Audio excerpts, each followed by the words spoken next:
I'm in a small prayer and support group now that includes Laura, and I was in one before that. And I think your question was about resistances, internal and kind of external. And so I'll kind of turn it around a little bit and say, what's the way to hear God's voice or to find God's vision for your life? And I think because the resistances are, 358 degrees around you, sort of. And many of them are internal, and they're old messages that you've been taught, and they're things that you hear on television all the time. Not that everything you hear on television is bad at all, but just if you listen to the default voice of the culture, or even maybe the default voice that just kind of runs in your head, then you may not be. Then that is going to have you fearful, and it's going to have you not want to be bold and not want to have faith in God.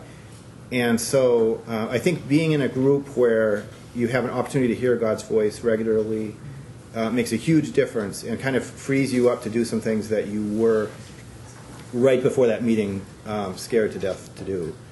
And I think the things that I find frightening is just the idea that, the Lord is my shepherd, but I will want. Or the Lord isn't my shepherd. And I would consider myself a very devout Christian, but I think that means that I believe in God, a little over 55% of the time, and there's a 45% of the time when I just don't know, or when I'm just so preoccupied with all this stuff that I can't calm myself to have that trust that things are going to be good. So, but I'm not hoping that it would be great if I was up to 100%. But I think as a human being and a person who wants to be honest with myself, I'm not sure I'm going to get a whole lot higher up than 60% or whatever my goal is, just because of that I live in the world and I hear all these voices.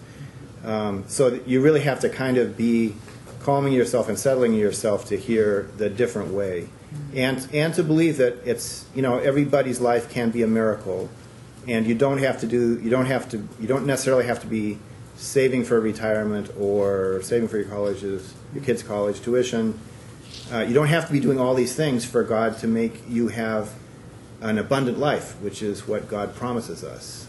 Jesus promises us. So, I think the resistance are, well, maybe Jesus didn't really mean it about me or about my daughter, or maybe he doesn't mean it about Americans because of what we've done with the world or whatever.